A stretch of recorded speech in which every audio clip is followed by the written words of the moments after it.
what's this? Episode 14. Episode 14. Yeah. Episode 14 of the Block Talk. Oh, did you get the headphones? I did not. Did I leave them? Where are they? I don't know. Oh, they probably under my hoodies over there somewhere. Can you see the audio? It's down here. Okay. You'll be fine. Okay, cool. I think it's fine. Yeah. All right, yeah, episode 14 of the Block Talk Podcast. Welcome back. Welcome back, y'all. Yeah. How did you enjoy this hot week? This hot weather? Man, I spent it in the hot plant. Ooh. That had to suck. It did. How did you spend yours? I spent mine. I only worked 2 days. I worked 2 days. I only did Tuesday and Thursday. And then Monday, I went out to go make some sales. Wednesday, I ended up going to the doctor. And then, so most of the week, I spent most of the week working for myself. And then, like I said, I did those 2 days. And then got out early on Thursday, actually. Nice. So, yeah. Might be getting another position somewhere else. Another job period? Yeah, this recruiter called me for, as much as I don't want to go back to the plant, that's the only thing that's hiring right now. So, man, Ford is actually doing a bunch of hiring. Really? Yeah. Yeah, you said they finna switch to that new schedule. Yeah, we're going to 5/8. Yeah. Yeah, see, nah. That sound like 7/8 to me. Or 6/8 to me. I don't trust that shit. Well, I'll be honest with you. So far, they have not, like, since I've been there, the 2 years I've been there, or going on 3 years I've been there. What year is it? 23? Yeah, going on 3 years. Yeah, 3. Damn. Wow, right? It's over. Wait, what? It's April. 3 years. Yeah, it's almost 3 years. Yeah, almost 3 years. But they've never mandatory anything. Oh. They've never been like, okay, y'all gotta come in Saturdays and Sundays now, or you gotta come in Fridays. They've never done that. Ever. Like, they'll have a mandatory day, like, once a year, but that's it. Okay. Yeah, so it ain't like, yeah, we gonna say 5s, but we all doing 7s now. Good day. Like, no. Okay. Yeah. Okay. Do you get a bonus, like a referral bonus or whatever? No. No. Not that I know of. Okay. Not that I know of. Oh, fuck them then. Yeah. So they were actually saying that what is going down to 2 shifts, they're going to let us kind of keep our start time. Oh, okay. So we're going to start a little bit earlier at 5:30 instead of 6. Mm-hmm. And it's going to be 8 hours from there. So we probably leave like around 2. Oh, that's not bad. It's not bad, because I thought they was going to make us go like 3 to 11 every day or 3 to midnight every day or something like that. But 5:30 to 2, way better. Yeah. Better. You say and you only got 2 shifts, not 3. You only got 2 shifts, yeah. Oh, okay. Okay. See, by my old plant, they had 3 shifts. It was 24 hours. 24 hours, 7 days a week. Oh, yeah. No, y'all was running. Eat my dick. Even when we had the 3 shifts, we didn't run 24 hours, because, like, on Saturday, only 1 crew worked, and on Sunday, only 1 crew worked. Okay. So. Yeah, see, on Sunday, they did 2. They did 2 shifts working. 1 shift was off on Sundays, but that was like every 3 weeks. You get a Sunday off, and I was like, fuck that. Yeah. But yeah, fuck them jobs. Fuck them. Man, yeah, what you want to start off with? I don't even know what you want to, how to transition that. We can just talk. So I was going through some streaming services, trying to decide what I should delete, what I should keep, and I had to ask myself the question: what's more important? Is it the service itself, or is it the content that service offers? Okay. And I know it sounds probably like it might be an easier question, but it's not. I had to compare. So I was thinking like YouTube Music versus Spotify, let's say, right? YouTube Music by far has the larger selection and is not close. Right. And it's the same price as Spotify. So Spotify's the same price. It has less content, but for me, Spotify hooks up to my PlayStation. Right. So when I'm listening to my PlayStation, when I'm playing my PlayStation, it's the convenience of it. Yeah. So even though I don't have the largest selection, I have the convenience of when I'm listening, if I hear a song I like, I can be like, okay, and it gets added automatically. Right. And I found so many songs that I like that way that even though it does not have the biggest selection, the biggest thing of content, it has the service that I need. Right. So for somebody like me, I used to use Spotify, but not anymore. I I liked it because it had everything in one place for me. Like all the podcasts I listen to are on Spotify, and then all the music I listen to was on Spotify too. Where now I started using the Google Podcasts or whatever, and majority of the podcasts I listen to are on there as well. So I can listen to that for free. So I cut out the middleman with Spotify and just use YouTube. I pay for YouTube Music, and I got Google for free on the music side. But like streaming services as far as like TV and like video content or whatever, movies and stuff, it's a big choice because with something like Disney Plus is the product and the service, because you're not going to find shows on Disney Plus anywhere else. Right. Like you're not going to find the Falcon Winter Soldier. You're not going to find all of their stuff anywhere else besides on Disney Plus. Right. So it's a toss up between my answer changes depending on what service you're talking about. Like Netflix, I can get rid of Netflix because I don't really watch it like that. All the anime that's on Netflix, I can find somewhere else. The shows that's on Netflix, honestly, that's not that good. Once Stranger Things is done, I'm completely off of Netflix. So I have more shows that I watch on Netflix. So like I watch Cobra Kai, which is the final season is coming this year. I'm sad about it. Me and my girl, we watching Love Is Blind. Yeah. And then her and Kid was watching Wednesday and stuff like that. Okay. So I will say that Netflix does a pretty good job of coming out with quality original content on a regular basis. I don't know. It's hit and miss for me. That should be ass. But like nobody hits 100%. They hitting lower than 30. Yo. It is. That shit ass. They have some good stuff too. They have good documentaries and things like that. So I like Hulu and HBO. So look, now when you start getting to the price proposition, that's where I think you probably have a better fight for some of those other companies. Because to me, the only other one I would keep besides Netflix and like YouTube Premium, of course, would be Hulu. Just because they connected to so many of the main TV channels, you get a lot of stuff next day. That's true. And like what is it? Like said stuff we like to watch, like The Parent Test, King of the Hill, Hell's Kitchen, stuff like that. So, I would probably have to keep those. I gotta keep HBO Max. HBO Max. See, HBO Max, I can completely do without. No, I gotta keep HBO Max. I have not watched only last thing I watched on HBO Max was like Euphoria and Insecure. Boondocks is on there. Always go back to Boondocks. Yeah, Boondocks is good. Boondocks is on there. South Park is on there. I'm not a big fan of going back to like the new big classic shows like the Game of Thrones and all that shit because it's still new. It's still fresh. But like me, when that 70s show was on Netflix, I always watched it. Yeah, you binge fuck. Yes. Yes. I love that 70s show. That's actually what I'm gonna miss when I get rid of Netflix. Well, when I get rid of your Netflix. That shit. But they got that 80s that 90s show. Yeah. And they got a second season on there coming up. So I'm gonna miss that. But other than that, I can get rid of Netflix. But like HBO Max, Disney Plus I'm gonna keep. Hulu, I don't pay for Hulu. India does, but she paid for a lot with her Amazon package or whatever. When I got my iPad back, I ended up getting 3 months of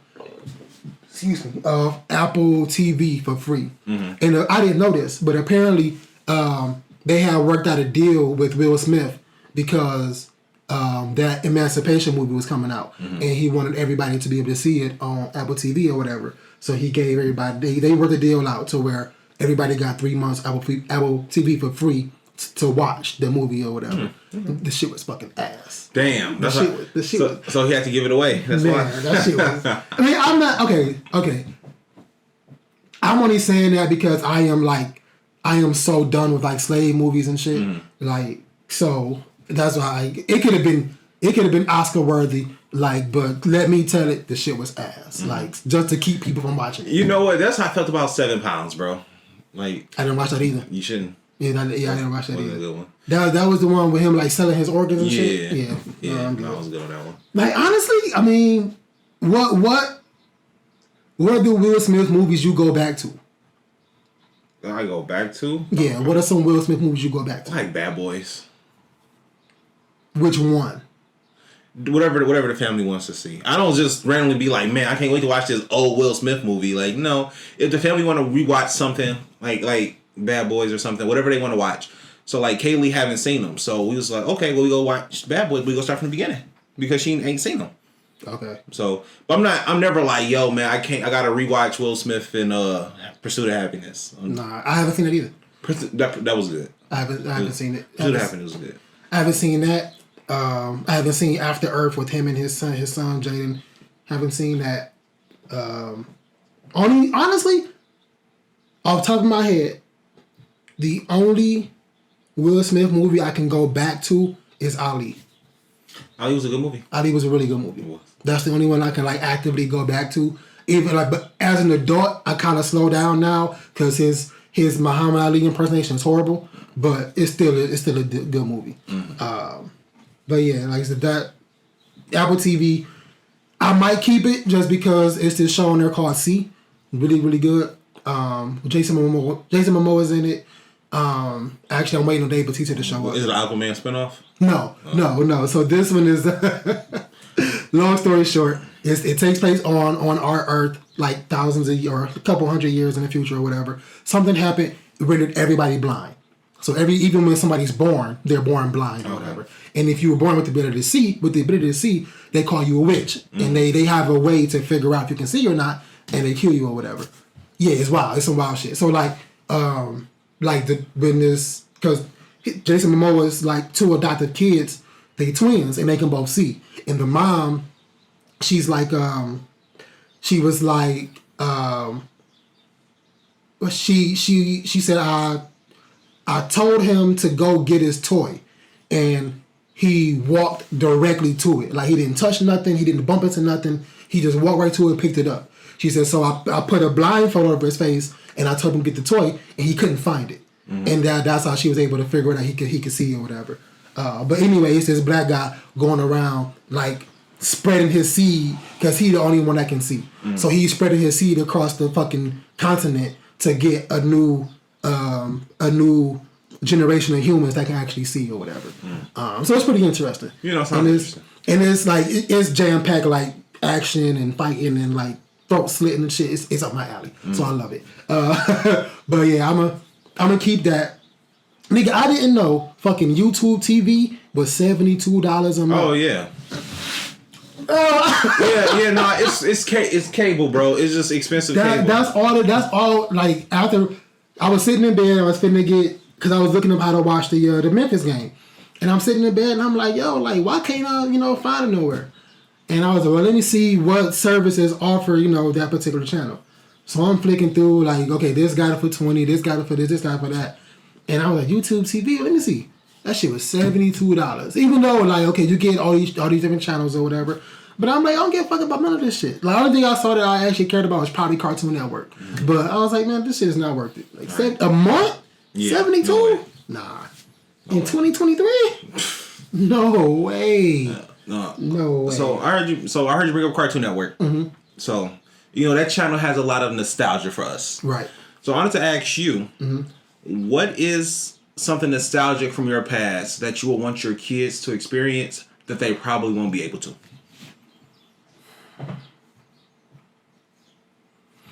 Definitely got to be the the birthday Toys R Us trip. Mm-hmm. Did you ever get the birthday card from Jeffrey? No. Oh, you missed out, G. You missed out. I used to get one, like with my name signed or whatever and all that shit. Mm-hmm. And it'd be like a $20 gift card or something wild like that or whatever. But I used to get one. Nice. Yeah. I don't know if it was like my parents saying like mail it to me or whatever, or I don't know what it was, but I know I used to get one on my birthday. It used to come either before, like a day before, or the day of. I used to get one. I used to fucking love it. That was nice. Like, yeah, we used to love the man. I'll let you go. What did you think about it? What would you say? My nostalgic moment is the midnight release. So like in general or like in general. So the midnight release of a movie or the midnight release of a game. Okay. Because whenever you go to these locations and everybody's there for the same thing, it's this incredible sense of unification and like camaraderie. Like we're all here to see this movie. We're all here for this game, especially the games like Call of Duty. You'll be in line for like 3-4 hours, and then they would give out the tickets, and then they would let y'all like go inside and like demo the game and stuff like that. I remember waiting. The last game I waited in line for was Grand Theft Auto 5, which was 2013, I think. Pretty sure it was 2013. 10 years ago? I waited in line for that for the Xbox 360, and I haven't waited in line since. I get everything digitally now, Right? And it becomes available to you at midnight, but like at 12 o'clock, you just push the button. It's not the same. And then the movie theaters will be like, yeah, this movie comes out Friday, but you can watch it early at 8 o'clock on Thursday. Right. That's not a midnight release. Yeah. It's Thursday at 8 o'clock. It's not the same. You gotta stay up late. You gotta take that nap earlier in the day so you can be up for the midnight show. Right. If you older like because you don't know how long you're gonna be in line. Yeah. So you wanna do that because I remember when I think it was Twilight. I think it was like Twilight, the second Twilight, New Moon or something was out. Yo, we had that thing in we had 15 theaters. We had it plugged up in every single theater. Oh wow. 15 theaters. Full. Wow. Full. That's wild. And I'm saying like they just don't do it like that. Yeah, that's gone. That's dead and gone. That is dead. Is it? Do you think it'll ever come back though? No. Like maybe not the same way, but just in some variation of the way. Like if we could all sit at home and like, you know, it's a countdown for like, let's say like the Avengers 13 and it's like a countdown on Disney Plus and like y'all sit there and okay, it's almost ready, it's almost coming. But that's pretty much how it is now. Because when they say something is going to be available Friday at 3 is there. So I guess you could just count down like on your own. Yeah, I mean they could put a little more effort into it to make it a big deal. They could, but at the theaters, everybody being in there watching it together, it's a different and experiencing everybody's reactions to everything is that's part of the experience. Like we're going to see Super Mario tomorrow. We was supposed to go Saturday to go see it. Yeah. So I still want to go. Yeah. I heard it's really good. I did too. I heard it's really good. I heard nothing but good things about it. Yeah. Oh yeah. I definitely want to. Like I said, the toys, the birthday Toys R Us trips, because I remember. My parents used to give us like $100, and we used to go in there and go nuts. Like, and this was like our Pokemon card collecting era. So like they used to have this big ass. It was it wasn't a booster pack. It was like a 10. It wasn't a 10. It wasn't a 10.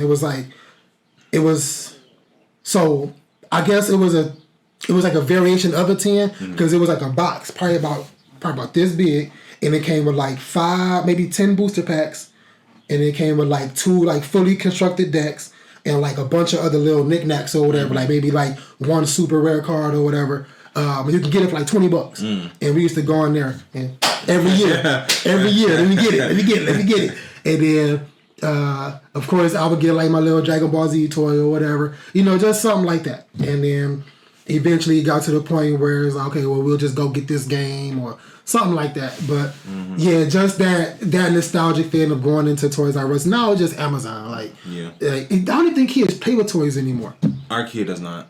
Yeah, that's wild, bro. Well, because man, the phone gives them more options than any toy ever could. Yeah, but see, I feel like certain industries need to move with the times. Like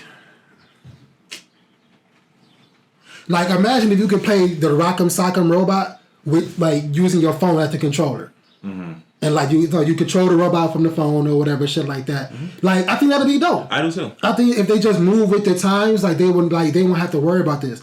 And so like that's why you got like fucking Barbie has been not the same, but relatively the same thing for X amount of years or whatever. They may add like, you know, forget my word, but they may add the chunky Barbie, and then they'll add the black Barbie, then they'll add like they'll do that, but like they not gonna actually like, progress things. Like I would have figured by now we should have had. We just remember Small Soldiers.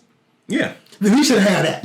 We should have had not Major League. We should have the Archer, leader of the Gorgonites, and what was Tommy Lee Jones' name? Oh, I have no idea. The commander. I don't know. I remember watching it like when I was young. Damn, what was his name? Major Glory is from what you call it. It's from Dexter Laboratory. It's not. I forgot his name, but whatever. But I think we should be at that point where we could push a button and the motherfuckers fight on their own with their own little storyline or whatever. Yeah. Like I used to love action figures and toys. And so did I. So did I. I got my little collector. I gotta build over there. I still gotta build my little collector. That's Gundam. Yeah, it's a gun. It's a new Gundam. Barbados. I gotta build that. It's been a while. I haven't even opened it yet. Opened the like packaging or whatever. But yeah, that's gonna be something that they gonna miss out on, like, for sure. Shit, what else? Honestly, low key, I miss DVD runs.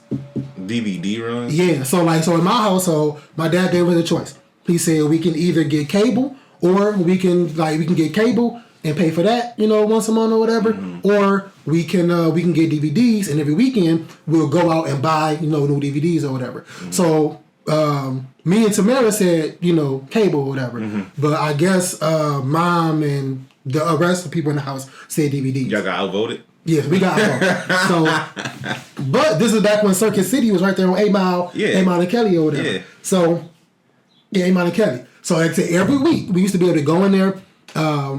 Everybody could pick out one DVD. So Burrell picked one. Burrell, me, Tamara, Mama, and then they all pick whatever they wanted or whatever. And we was able to just go in there about like whatever we wanted, whether it be anime, like we brought some like Street Fighter cartoons. We brought my dad all his little kung fu flicks or whatever. We just whatever we wanted, we was able to get it. And that's something I miss, like for sure, like just being able to go in there because I wasn't like a Blockbuster kid or whatever. Yeah, I was. Yeah, see, we didn't do Blockbuster. Yeah, I did. Like we very rarely did the old Movie Mania. That was. Oh yeah, on 7 Mile. Yeah, so we very rarely. Javon John was Movie Mania family. Oh, see, and man, that was a Blockbuster family. Oh, see, no, we didn't do Blockbuster. We didn't do either one really. We rarely. It was rare that we did Movie Mania. That's actually where I got like some games from for the first time. But just that family outing in general to go pick up something and Mama make sure you got to rewind it or you got to make sure you put it back. So it's just stuff like that I think is like really really missing. Yeah, kids, bro.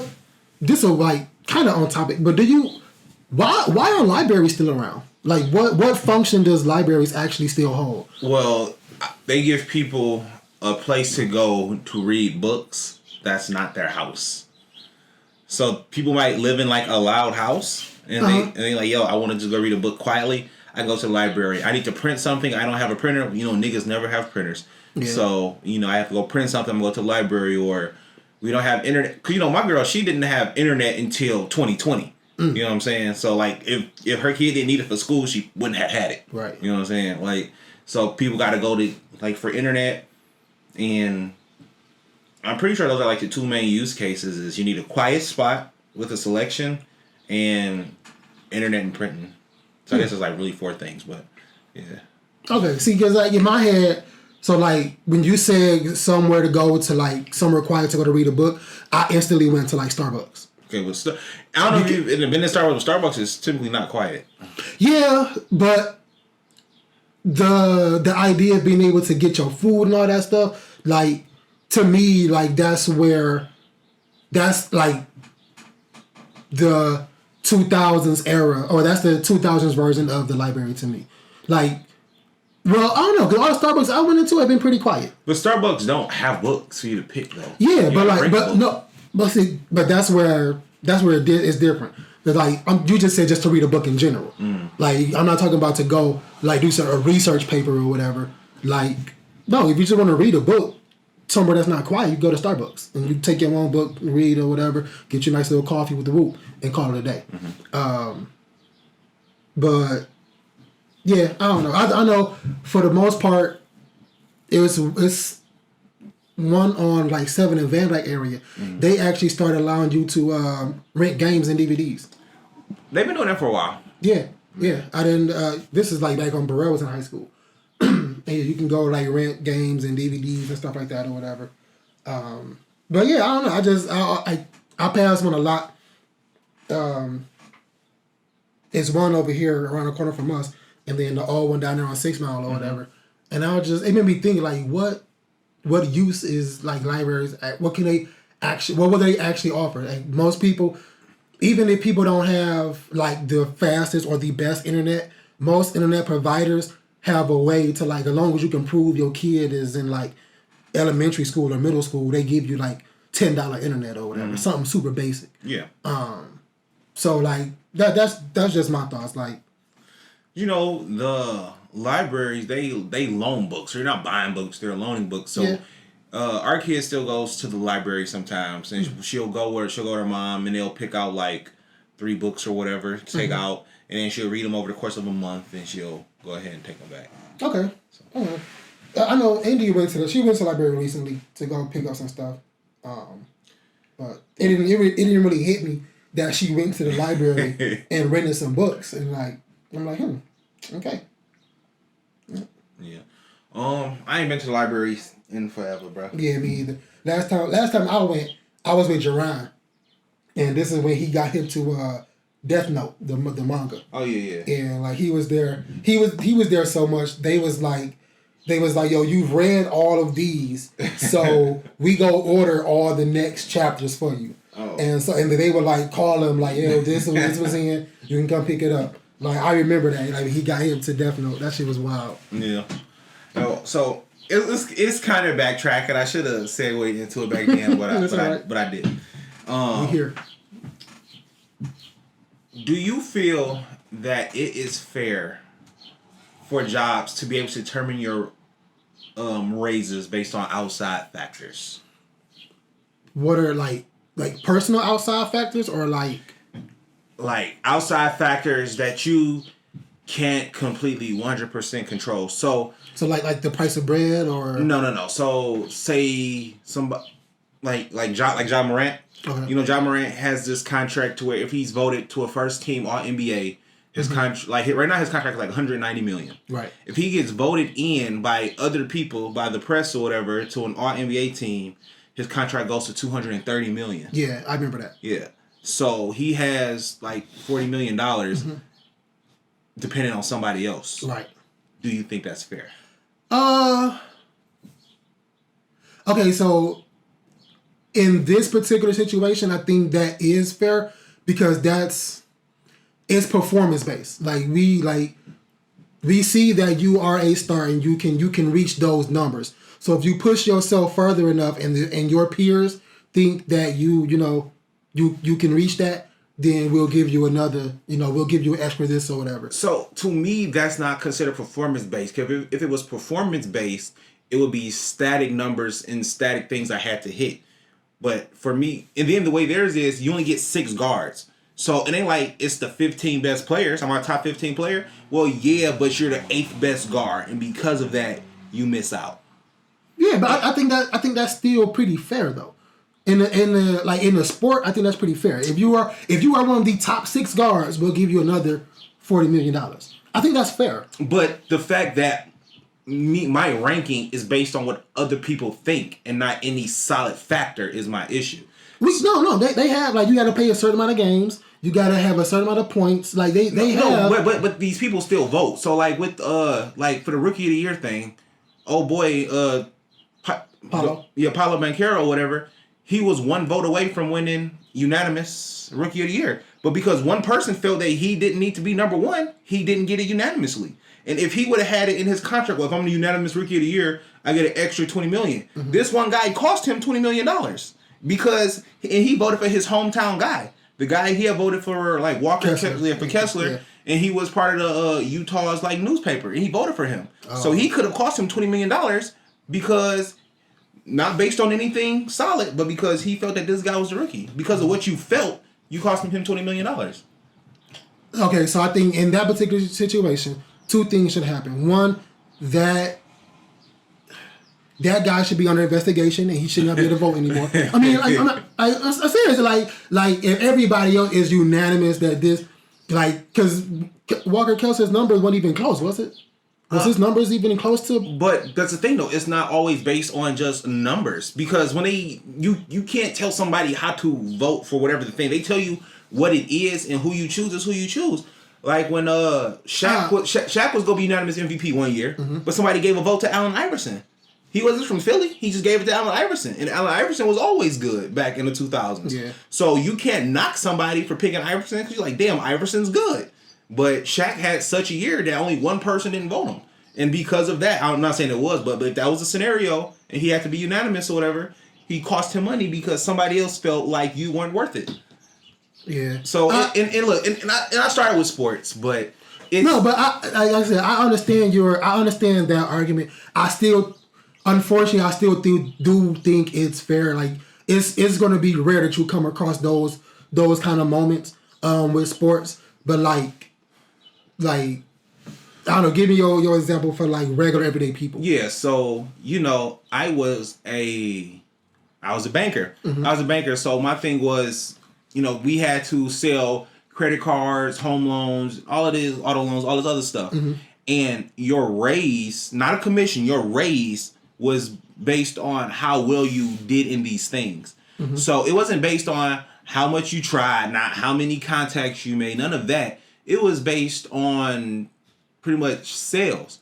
So because I'm in a low income area with people with bad credit, right, my raises are forever stunted because of where I work. Yeah, I'm never going to do that. But hey, that's the thing. You have to meet this criteria. Right. So it's not how good of a job I'm doing, because I'm doing everything I'm supposed to do. Right. But because of outside factors, I'm not able to get what I deserve. Yeah, for the everyday people, I don't think that's fair. Especially so why is it different? So one, because like the biggest factor you just said, in your case being a banker, like people can't even afford to get loans. People got bad, fucked up credit. Some people don't understand credit. Some people just don't need another loan. Some people don't need car loans. Some people don't need home loans or whatever. So you can't knock me for that. Like, unless you would have to take like some kind of a poll or some kind of demographic to say like, okay, this area is like, I don't know. But I'm saying, and that's how it is. Another thing that they did was they would say, well, we're also going to base it on your customer service scores. So every now and then you help a customer, they get an email about you. Like, how did this person do on a scale of 1 to 5? Don't nobody fill that shit out. So look, more people than you think fill it out. Not a lot, not a lot, but more people than you think fill it out. And the thing is, somebody will say, well, I'm going to give him all 4s. Because like 4 out of 5 not bad, right? And a lot of people do that thinking like, well, you know what? There's always room for improvement. People can always get better. So 4 out of 5. So if we got all 4s, we got talked to. That was bad. You were in trouble if you got all 4s. Really? Yes. So when you would get all 4s, or you would get like 2 5s and like 3 4s, something like that, you're in trouble. They're like, well, why didn't you get all 5s? And then you'll read the customer's thing like, oh, I love this guy. He's very helpful, this and that. So I gave him all 4s because I love him so much. So like they thought they were doing something to help me. Right. But they hurt me. And because of that, when they go and look at it, they'd be like, well, you didn't reach the numbers we wanted you to reach based on outside factors from people who don't understand the survey. Right. They was like, well, because of this, we can't give you the raise that you deserve. That's wild. Because like I don't even do them. But if I do them, I'm the extreme. I'm doing either all 5s or all 1. Like, I'm the extreme. So, I don't know. I don't. And see, my thing is, the reason I say it's not fair is because just be clear about what it is. Because if I'm supposed to be this salesperson, let that be my title. Say that's what I am. Like, yo, you are a salesperson. So when I start badgering a customer about something that they don't need, I can be like, well, I'm a salesperson. So I'm here to sell you things. If I'm here to provide you customer service, I'm a customer service rep. Right. And my thing is to make sure you have a good experience. Let that be my title and judge me on those things. Don't like put everything into one thing and then say, all these outside factors determines your value to us. Yeah, that's not cool. That's for the everyday like working person or whatever. I think stuff like that is legit. Like that's not fair. Like I would hate to be in that position, which is actually why I got out of any kind of customer service stuff. But yeah, I would hate to be in that position. But I don't know. I can see from a business perspective, from the corporate side, it always gives you a reason not to give somebody more. Mm-hmm. So for any like you said, it's just something outside of their control that you're telling them they can control. Mm-hmm. Like you just saying, yeah, you can. I think you can do that. I think you can do this. Mm-hmm. So you should do this. Mm-hmm. And you know damn well these people can't do this or whatever. Right. Especially when you in this situation, like with the banker, would this be considered lower middle class? Low? What? The area? Yeah, lower middle class. Yeah, probably. No, okay. Or just middle class. I don't know. Yeah, to me, middle class is different. It do. I'm sorry, middle class is different. But yeah, it's wild. Always said like if I ever was to get if I was to get a store like Granny calling, she calling they ain't corned beef. If I was to get a store or whatever, and I was blessed enough to have employees or whatever, like I would want my job or my company to be in a position to give you not just a minimum wage, but a living wage. You know what I'm saying? Like something that's actually worth your time. Because I feel like if I know for me, I'm just speaking for myself. I know if I'm compensated like on the back end from my employer properly, then I provide way better service. Like if I compensated and I love what I'm doing or I like what I'm doing, the service is through the roof. Mm-hmm. Like I used to get that a lot when I was out in Bloomfield. I used to print T-shirts or whatever, working with people, and like I got a $60 tip one time just from like this lady came in. She came in. I printed like 10 shirts for her, and it took like maybe an hour because it was like 6 colors I had to cut on the Vital machine and all this stuff, and like she was happy. She's like, cool, I got these shirts. She came back maybe like 6 days later and was like, yo, the party tomorrow, and I lost all the shirts. And she kept saying, I don't know how I lost all these shirts. No, the party was that day in a couple hours. And she was like, yo, I cannot find these shirts or whatever. Can you please remake them? So I was like, I'm going to see what I can do, but I can't give you no promises. And so, you know what I'm saying, I went ahead, cut them, multi-wool, got them all made or whatever. And like I said, she gave me a $60 tip. And I was like, you know what? That's legit. Like I'm happy. Like I was already, like I said, happy doing the job or whatever because I'm in my element. Yeah, what should have been like, oh, you don't tip and took that shit back. I mean, I'm getting paid to do the job no matter what. Yeah. I'm getting paid no matter what to do the job. So that it's on you because you lost these shirts. You just coming to see if I can refill them. Mm-hmm. So I was happy. Like she gave me that tip or whatever. I was happy. But yeah, I would like to be able to provide that kind of pay to people so that they don't have to worry about outside influences. Like I know what you do for me behind the scenes or behind the counter or whatever. I'm not worried about what the customers say about you. Now, unless I actually see you, disrespecting a customer or being out of character with the customer or whatever, or you could have handled the situation better, then I'll pull you to the side and talk to you. And depending on how dire the situation is, I might hold it against you. I might not, whatever. But yeah, I never liked that whole system. I don't even like the idea that the customer is always right. Because motherfuckers be wrong. They be wrong. Motherfuckers be wrong. I be wrong. I be wrong. So like I know like it's wild. I don't think companies should let that kind of stuff, linger and just be everybody else, be out of your control. Mm-hmm. So yeah. I agree. You see, if it was static and it was something based on everything that I did, based on metrics that I just did, then I would like that. So if it was like, yo, you got to talk to 100 people about home loans like a quarter. Right. Okay, if I can show that I talk, even though nobody bought them, that I can do for you. Right. You know what I'm saying?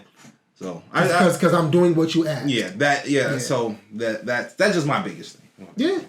It's a big deal, but that's unfortunately it's gonna be a cry on deaf ears because most people don't think critically in that situation. Like I can't even control that. Why is that my problem or whatever? So another question, not related. Mm-hmm. Have you ever been to a reunion of any sort that wasn't like a family reunion? So like a school or work reunion or anything like that? No, never. Would you? No. No? Never. Not for school or work? No. I mean school, work, nothing? Never. Wow. No. Really? Why not? Never. You just like not like nobody or what? Work is work. Honestly, majority of the people I went to high school with, I would not hang out with outside of we are only here because we have to be here. Mm-hmm. Like we forced to have something in common. You know what I mean? Like no, why am I here? Like why? This is where I'm corny. If I was up, then yeah. No. If I'm up, I'm not coming back. But if I'm just up, I might come back. You know, I might. Man, like Drake said, make everybody have to go through security. Okay, so that's true. Yeah. Okay, see, I was about to say that. I didn't know that was true or not. I would do some wild shit like that. Like if I'm coming, I'm coming. But if I ain't coming, I ain't like I'm on the extremes. If I'm either I'm there or I'm not there. So, and trust me, if I'm up, I'm gonna plan something on the same day as that. That's gonna be on IG. That's gonna be everywhere, so that they know. Oh man, you know what I'm saying? It's our 30th anniversary of graduating high school, and everybody here. And oh man, Bobby over here doing this. Yeah, I'm over here in Africa building my new manufacturing company. Like you gonna know. You are going to know. Actually, our reunion got skipped because of COVID. Yeah, it did. Yeah, 2020 got skipped because of COVID. Yeah, no, I don't think I would have went to that anyway. Yeah, fuck out of here. But these motherfuckers trying to get me to print the shirts and shit too. Oh, that's funny as hell. The fuck out of here. But they're gonna pay you, right? I don't know. Ain't nobody talked about it. Ain't nobody talked about it. And even when they put me in the group chat, and I was just that one person watching the group chat, because y'all got me fucked up. You got me. No, I'm not. No. So we trying to have a AMC reunion from pretty much. So from John R. We was trying to get people together, and it was supposed to be like May 6th, but the guy who house was supposed to be over, he's getting a pool installed, and it's not gonna be done yet. So you have to move it like a month or so, but. I'm excited for it to see like a lot of my old coworkers from over the years. But see, you was there for in your case that's different. Like you was there for a very long time. You got to see so many people come and go. Like you pretty much grew up with a lot of these people. I did. Yeah. So that's like an extension of your the block or your neighborhood or whatever. So in your case that's different. Like in my case, the most I've been at any job was 3 years. The most I've been in any school is 4 years. So I don't plan on no. No. But it's certain people I hang out with outside of like I said work or school or whatever. But I handpick those people like very close to chest. Like if you I'm hanging out with you. Like even so many people at my old job. Oh man, let's go out. We finna go to the bar. We finna go here. We go. No. Oh, you don't want to hang out with us? No. It's I don't. I come here. I come to work to see y'all. I already see y'all 12 hours a day, 7 days a week. I see y'all more than I see my fiance. Right. I'm not. No. Just for us all to meet up and talk about the same thing. Work. No, I'm not doing this. No. Yeah, I'm sorry. I'm that guy. Don't invite me to nothing. No, invite me so I can say no. Invite me so I can say no. So they wanted you. I know they said they wanted you to print shirts, and I know you do a lot of shirt printing. And you was just talking about like how you want to have a store. What kind of responsibilities would you want to delegate to, or would you be one of the people who want to do everything yourself and then say you're working too much? That's gonna be my problem, honestly. I think the biggest thing I'm gonna delegate is HR, like the actual hiring process, like the going through Guess I should close those blinds.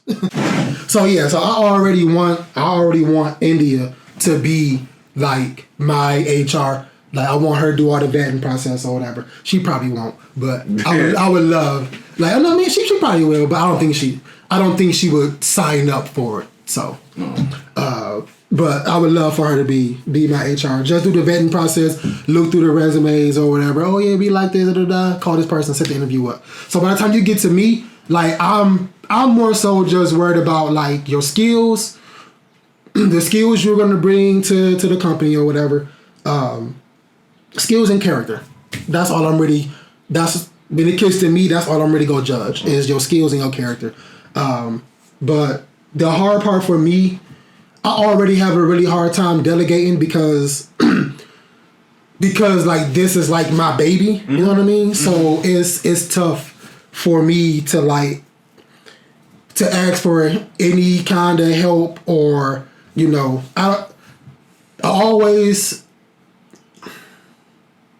I don't expect anybody to give the same 100% that I give. Like they may give 100% the best way they can, but for me, I feel like their 100% is never going to be my 100%, and so I just have a hard time with stuff like that. But like I would love to like I said, if I can have somebody just like help me deal with customers and all that, like that's cool, that's different. But when it come down to like the nitty gritty stuff, like the actual, I don't know. I'm willing to let some people help me actually print in the warehouse or whatever. But when it come down to like picking garments and planning out drops and stuff like that stuff is staying close to the chest. I don't think I'll ever let that shit go. I'm like Vince McMahon with that shit. Yeah. Like this is my product. Like, so the reason I ask is because I'm going to be bringing in somebody for movie theater memes because I don't use it. Oh. Yeah, it's because I don't use it and it still has a base and it can still grow. So I am looking to get 1 to 2 new moderators to post content regularly. And I'm thinking maybe between the two of them, 2 posts a day, don't want to flood it. So that's what I'm looking into. So I'm going to try and get 2 mods for that.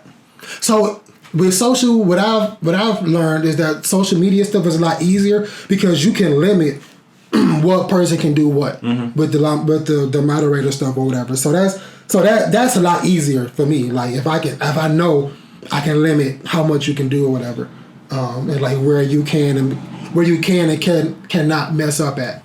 But that's interesting. I haven't heard you talk about movie theater memes and yeah, man. Because I ain't been working there, so I don't have any inspiration for it. Yeah. And then like I said, I've been working so much at the other job, and then girlfriend, so that's like the rest of my free time. Yeah. So. Yeah. Have you already started like reaching out to people or? I reached out to 2 people that I know they used to be on the page all the time. Okay. And only one of them responded. Okay. So. But then I thought you already had somebody working with you. Yeah, Savage, but he don't be on there either. Yeah, he don't be on there either. Okay. And the only other moderator is Katie, because Katie, when I did that giveaway and everybody was sending me their addresses, she did the envelopes for me. Oh, that's fire. Yeah. That's fire. So how's the Katie? Katie cool. She's cool, yeah. How's the Katie? Yeah, so she did all the envelopes and everything. So I just put the stamps on them. Okay. And put the wristbands in there. Yeah, that's fire. Yeah. That's fire. See, help like that is like immensely like is needed. Yeah. Like because I probably sent out probably like 60 of them, and I'm like I ain't about to write 60 of them, and my handwriting is terrible anyway. Yeah. Like that shit would have ended up in like London. Right. Yeah, it's like so when it come down to stuff like that, just like getting somebody to help you with any particular business or whatever. I know we had this conversation like I think like almost 2 years ago when the whole thing with like the Joe Budden podcast falling apart. Yeah. And we were talking about how like just the differences when somebody helps you build a business and what you expect from that person or whatever. So it recently I've been thinking about this just because like I see people doing I see people doing certain stuff, and I'm like one, me and you know you're only doing this to ride the wave or whatever. Like, so like for example, everybody wants to have a clothing line. Everybody wants to print T-shirts or whatever. Right. But you have people that have legitimate skills outside of what they're trying to do. Yes. Like, like motherfuckers is actively swimming against the current, trying to do something else. Yep. Like I know a guy sings. He sings, he rap, and he write all his own music. Amazing. Really dope dude. But you want a clothing line because that's the hot popping thing right now. And it's like, bro, like you are amazing at what you do. Why don't you do that? Do what you do and partner with somebody that already got something going on. You know what I mean? So like if you sit down and be like, yo, I got this music, I got this album coming out. I got 5 songs on this album I'm doing videos for. I'm gonna wear all your clothes in the videos or whatever, and we can work out a partnership that way. So you can still do your music, you can still have, you can still have your foot into a clothing brand or whatever, and y'all can work something out that way. But it always just it baffles me how a lot of people work against their natural talents or whatever. Yeah. And like I said, I get it. Everybody, like, not everybody. I get the idea of attaching yourself to the popping thing because it's the fear of missing out. Like, you never know. Like, you could be the next one to blow up with this particular thing.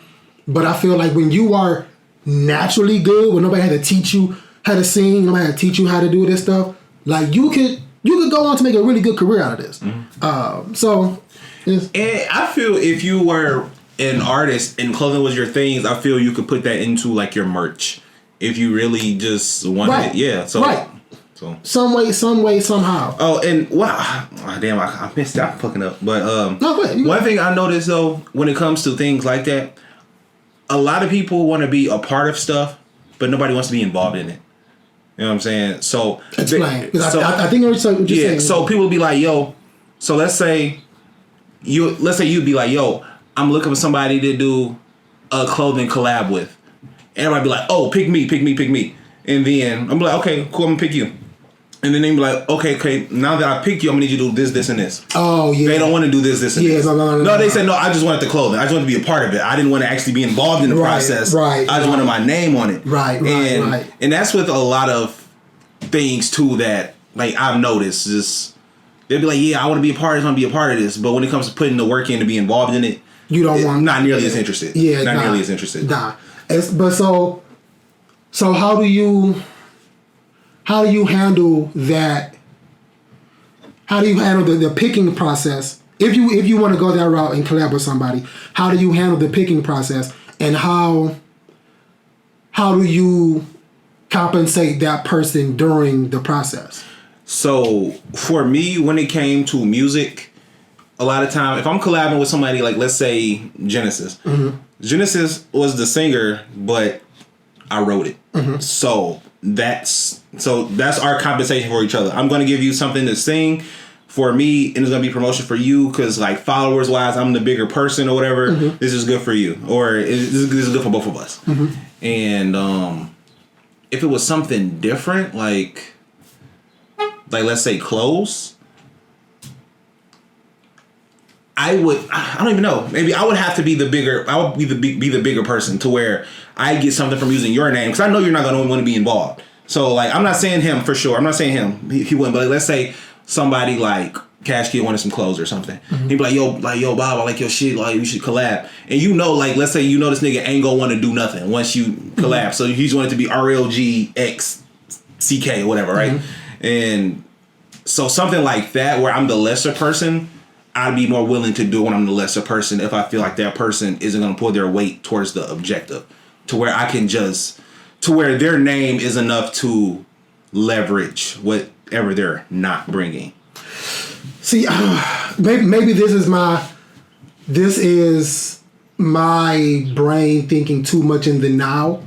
For me, when it comes down to people that are like that, so for me, my brain is so stuck in denial that anybody that approached me with an idea of, oh, let's collab and this and that, like, I think I've put myself out there so much to the point where everybody knows that I do all my stuff by hand, in-house or whatever. Mm-hmm. So, one, what do I need you for? If, like, one, do not go put the money up to get the blanks.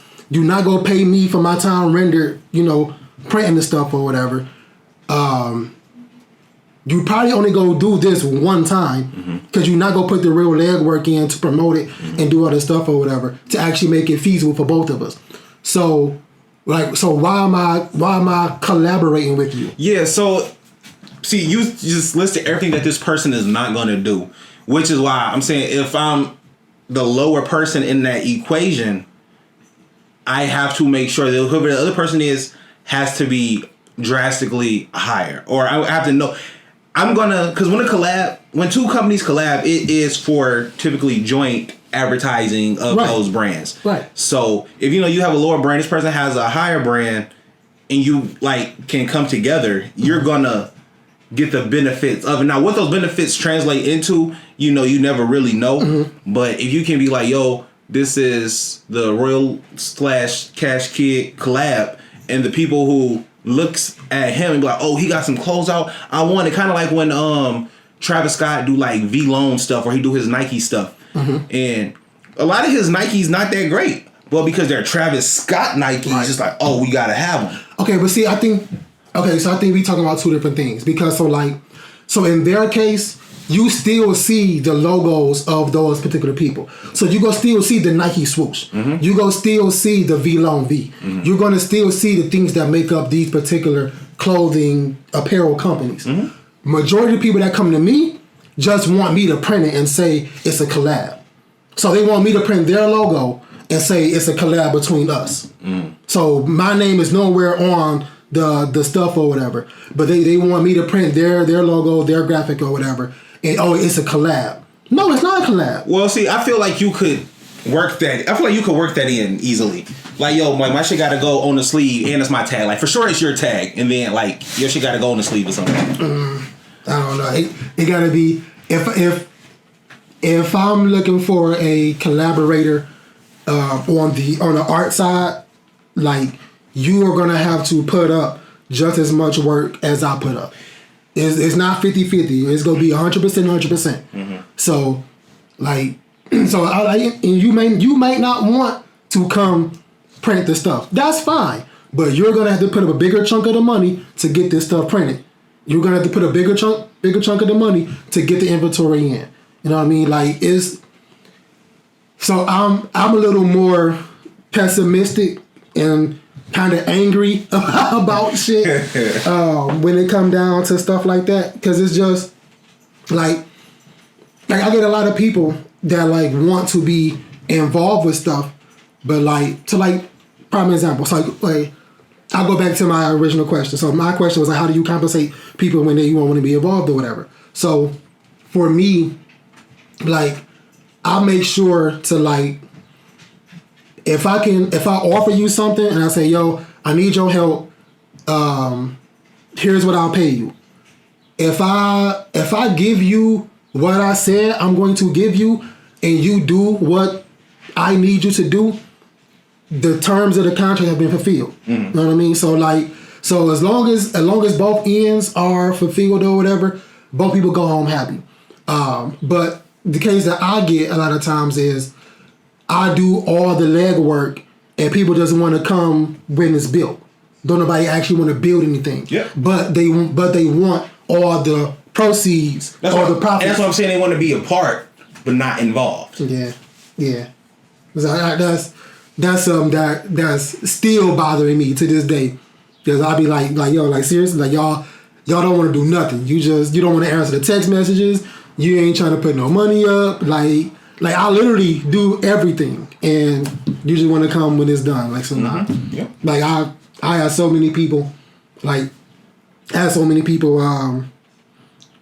I post to, I'll post hey, yo, I need some models or whatever. Inbox be flooded. Mm-hmm. And I look and I'm like, you ain't brought nothing. You ain't brought nothing. You ain't brought nothing. but you just want to be like, nah. Yeah, say apart but not involved. Yeah, absolutely. It's tough. So we had about an hour, and I do want to touch on sports real quick. Do you got anything to touch on before I go over my flight deals in sports? I got a hot one, but I'm not gonna say it on mic. I'm excited for, honestly, the only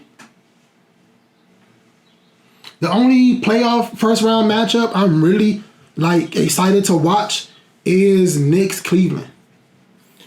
I'm excited for Knicks Cleveland for sure. That's probably like my number one. Yeah. But I'm also excited for Golden State Sacramento, just because of the home court dynamic with them being, because like I think drive time are like 90 minutes away from each other. So I wonder how each other's fans are going to travel, and then with Golden State being kind of wobbly at home they were bad at home. I mean bad away this season, and then Lakers Memphis. Yeah. I ain't too much worried about that. It's gonna be exciting to watch, but I got Lakers in probably 5. So that's like a major upset because Memphis is like the 3. No, they the 2 seed. Yeah, but they not. Bro, the 2 seed lose to a 7 seed.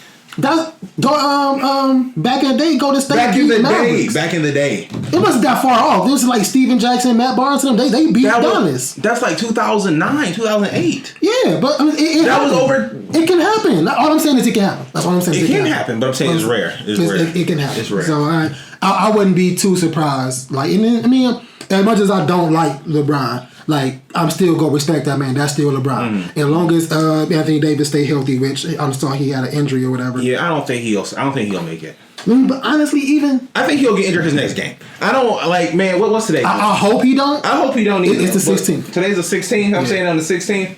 I think he can injure his next game. I hope he don't. But I hope he don't either. I'm still not putting it past LeBron or whatever. That Austin Reeves kids is coming up or whatever. So I mean, I don't know. We'll see. I think I got it. At the most, I got it 4-2, 4-1 Lakers. Like I don't really see it going that far. Sacramento Golden State is gonna be a high scoring game every single time. Oh yeah. Like those always take the over on them. Always. It's gonna be a high scoring game all the time.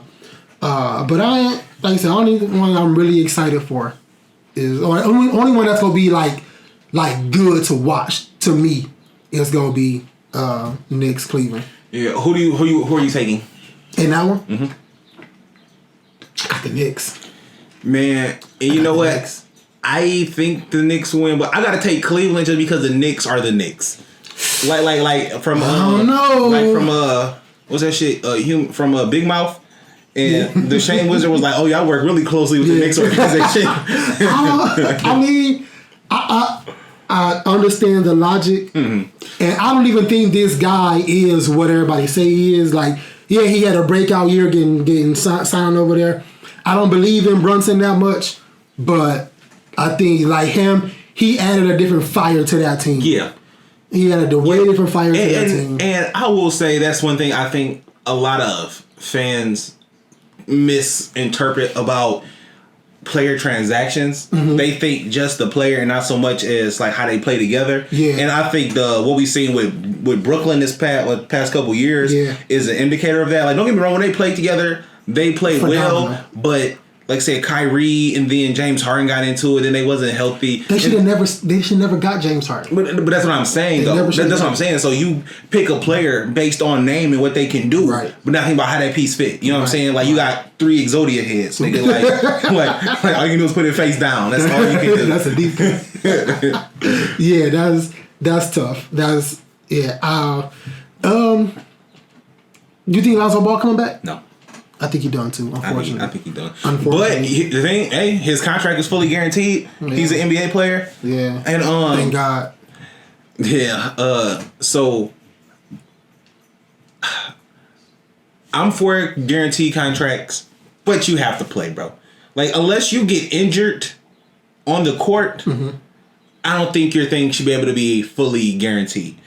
Didn't he get injured on the court? Yes, I'm not saying him, but I'm saying somebody like Ben Simmons who was off the whole year, and then he lying. I know. That's what I'm saying though. So I'm saying like, but you can't just say, yo, this person is lying. You just can't say that. So it's like, okay, that nigga. So I feel like it has to be something like, well, let's say, because I think the 76ers have fined him like $20 million or something. So what I think would be cool is if I'm not fine, like your fine doesn't come out this year. Your fine comes out on your contract. So like if you, let's say we fine you $20 million, so we fine you $5 million per extra thing of your contract.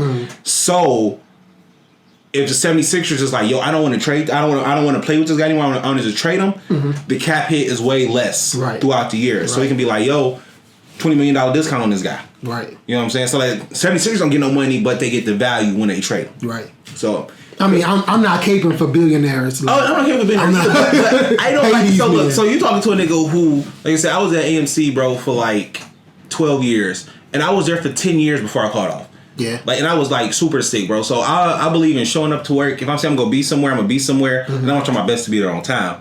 And but if I say I'm gonna do it, like I'm gonna do it. So for somebody to get this kind of money and then be like, yo, it's the same thing with Zion. Like, yeah, I'm healthy, but I don't feel like Zion.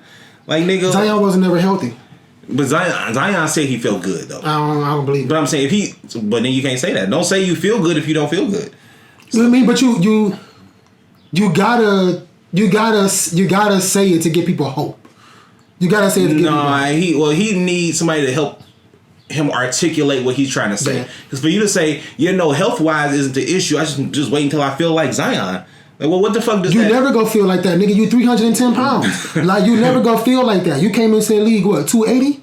Yeah, something like that. Yeah, like, you never go feel like that until you drop that fucking weight. Yeah, and... they need to trade him. Like, I was going to say that next. I was going to... You got... Yeah, because, I said trade him, like, a couple months ago. We had got written, I'm like, trade him. Because, like I said, I don't care how good you are, bro. I'm not taking Anthony Davis. I'm not taking... What's his nigga name? Zion, bro. I'm not taking nobody who's always down. I can't do that with you, bro. Give me niggas like Mikal Bridges. Give me niggas like, you know what I'm saying? Like, yo, you might not be the best nigga out here, but I know for a fact you gonna be out here. Right. No, you thinking of the other nigga. I'm thinking about the nigga who played for the Nets right now. Yeah, Nets. No, not Mikal. No, not him. You thinking of his name is Bridges too, but it's the other Bridge guy. This is not the. You about the guy in Charlotte? No, I'm about the guy in Brooklyn right now. Yeah, that's the one we shooting threes and shit. Number one. Oh, at about shooting because the nigga shot. No. That's his. Oh, that's his thing. That's his thing. I was thinking about the nigga who was like, who beat his girlfriend. Yeah. No, fuck him. No. Because I'm like, damn. Mikal Bridges' 3-point celebration is the. Yeah. Okay, yeah. So people like him. And those others who always play, like if you're not the best, but I know you play every day, we can build chemistry. We can build something. You know what I'm saying? Like y'all niggas stretch in the morning, they don't. Right. See, I'm not trading Zion because he's injured a lot. I'm trading Zion because he can't put the fucking fork down. You have no discipline. You have no self-discipline. I don't want you. Like, and I get it. It's hard in New Orleans because I've never been to New Orleans, but I heard the food is fucking amazing. Amazing. so amazing. I'm sure it's hard to put the fork down, but at some point you gotta have some kind of discipline, bro. You're in the NBA. You are a full-fledged adult. You out there with grown fucking men. You have to put the fork down. You gotta sit down and say, yo, I want to be here. I want to play. Like I gotta take care of my family. I'm about to lose this weight. That's what's stopping me. I believe injured players can come back and have really good, great careers or whatever. But like it's the discipline for me. Do you want it? How bad do you want it? That's the question. So if you get injured and don't want to get, I'm okay with that. So but it's the just not playing and then wanting your full contract that it don't sit right. It don't sit right with me. So last thing I got is a two-parter. The Pistons moved Dwayne Casey from head coach into the office and into the front office. Yeah, and you know what? That's how you know that the tanks were planned. Yeah. So my question is, well, the rumor is they're going after Ime Udoka. That's the rumor. Okay. Mr. Steal Your Girl. Yeah. But so I think he'll be a good coach for. Well, he's already proven he's a good coach. I ain't worried about that. Do you think Mark Jackson would be better with this young core? No. Why not? Just because. Okay, look, I wouldn't say Mark Jackson couldn't be on the staff because I feel like Mark Jackson has been out of it for so long, and the way the game has changed since he's been gone. Don't get me wrong. I'm sure he changed the game. It changed. Yeah, he helped. He changed. No, I'm not disagreeing with you. I'm saying he helped change it. He changed it. No, because to be fair, that 3 year wasn't until Kerr got there. It was Kerr's rookie year. When the threes went crazy. If it wasn't for him, if it wasn't for Mark Jackson letting Curry take all of those shots, whether he made it or missed it, the game wouldn't be where it is now. Okay, the reason the game changed was because they won and was successful. Because there was a lot of other 3-point shooting teams like the not at that clip. No, nowhere near that clip. But look though, it was deemed before that you could not be like a high velocity 3-point shooting team like the Sun. They did, but they didn't win until Kerr got there. Is what I'm saying. He proved that. No, but no, that's not fair. You took what I built. I think they would have won it whether Mark Jackson or Kerr was there, no matter what. They would have won that. They would have won it. And I'm gonna disagree. I'm just disagree. Now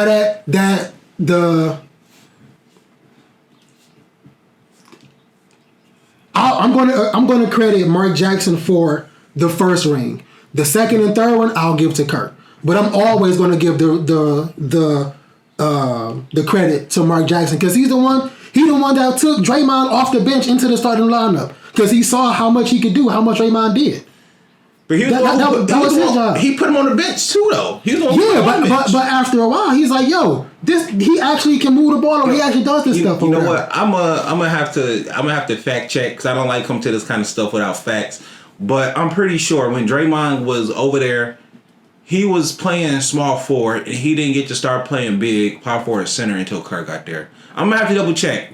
I'm pretty sure. You're right, because Bogut was there. Yeah, you're right. Bogut was there. You're right. So you're right. But like I think he would. I think he can still coach, but I think because it has changed so much since the last time he was in there, he would have to get some acclimation. He would have to come back and pull a Jason Kidd and just be an assistant coach for a year or two, see what's going on, and then if somebody wants him, then they could take him. I don't think so. The reason why I would even throw his name into the pot is because I think he would be able to. From what I've seen with him as a coach, he's been able to connect with young players and tap into what they're good at, and build somewhat of a game plan around what they're good at. And that's why I would throw his name into the hat or whatever, because that's all our fucking team. Like, who was our oldest player? The European guy. Oh, Bogdanovic. Yeah, is he our oldest player? Yeah. So yeah, I think he could tap into those players and bring something out of them. I do think we need to make some moves as far as we got way too many bigs for me. Yeah. I think we need to get rid of some of them bigs. Yeah. I don't like we got rid of Sadiq Bey. I don't either. But I mean if we we need to get rid of some of these bigs. Yo, you know what? If K get injured next year, I gotta trade him. K just go get injured next year. Yeah, I gotta trade him. He's gonna get. I'm not trusting my team to Ivy. Ivy's way too underdeveloped. Yeah, but if I trade Cade and maybe one of those extra bigs that we got, and maybe who can you get? Everybody locked up. Who do you get? Shit, I'm not saying it gotta be no star elite player, but you can get some fringe player like a Conley, a Brogdon. I don't want Conley. Conley too old. He is old, and he's a little too injury prone for me too. But you can get a Brogdon, from the Celtics. Yeah, he ain't going nowhere. If they trade if for pieces that they need, if they we need another ball handler, and then they trying to trade Jaylen Brown. They've been trying to trade Jaylen Brown every year. So they should, which is wild, which is fucking wild. I think Tatum and him just don't get along for real. That's what I don't think they. I don't think they. Y'all winning, but they don't like to be there, bro. You giving these y'all winning, bro. You pay these people millions of dollars, bro. And he's I can get millions of dollars here and not like this nigga, or I can not win, or I can get millions of dollars over here and like these niggas and not win. Cause the nigga ain't won shit nowhere he was at anyway, so it don't matter. Nah, y'all are on the verge of making it back to Eastern Conference Finals because I don't see nobody stopping y'all. So I feel like if he's with them and he wins, that's all the more reason for him to leave because Now if he win, then yeah, go ahead and bounce. But like y'all right there, like why would you do that? Y'all right there, y'all close. Like wait a minute, because well no, you saying Tatum wants him out, so hypothetically, allegedly, Tatum might want him out. So. But no, I don't give a fuck how much I'm like this nigga gets buckets. Like, like I don't know. Because like honestly, Tatum probably get his ass buzzed by Brown. Probably. I ain't gonna hold you. Tatum probably not the best player on that team. Like, let's keep it a buck. Tatum probably not that guy. He just light skinned. So he's light skinned and he's taller and he plays a bigger position, so he gets more of those stats. You know what I'm saying? So he's more likely to get those rebounds and those assists and those like stuffing stats. You know what I'm saying? Yeah. Versus smaller players. Yeah, like I said, I don't know. Closing, I like Ime. I like Ime Udoka. Me too. If he comes to Detroit, I don't think. Hopefully he can get some scoring out of this team. I think we got enough bigs for him to find enough young bigs to find a good defensive strategy. Bro, I honestly just should throw 5 of the bigs out there and put Wiseman at point, bro. At this point, yeah. Shit, Cleveland was running 3 bigs for a while. They was running 3 7-footers. They was running because it was Kevin Love, Markkanen. Kevin Love 7 foot? Who? Kevin Love 7 foot? I think like 6'11". Oh, okay, close enough. Yeah. And then it was and then Rubio was like the point guard at that time. Yeah, I remember that. Yeah, I remember that. That was wild. All right, so anything before I get to my flight deal? Nah, man, that's it. I ain't got nothing else. Okay, so my flight deal of the week is actually another credit card. It is the Capital One Venture card. So with this Capital One Venture card, they have a promotional offer. If you spend $4,000 within 3 months, you get 70,000 bonus points. You get 70,000 miles. And with that 70,000 miles, that is enough for a round trip ticket from like in business class. So not like coach, business class. Okay. From here to Japan and back. Oh. So it's enough for like don't get me wrong, you can do smaller trips with it, of course. Right. But if you wanted to just like I know you say you like to do like you want to like do it big if you had the bonus points. Right. So round trip business class from Detroit to Tokyo would probably be about 70,000 points, and then you'll probably have to do like the $100 surcharge or whatever. That's not bad. Yeah. You know what? My boy Dre need that because he's supposed to go this year. No, next year. Last year. He's supposed to go last year, but COVID and all of this stuff. A bunch of personal stuff happened with him, so he trying to go next year. So he gonna need that. I'm gonna send this clip to him. Yeah, for sure. Yeah, that's what's up.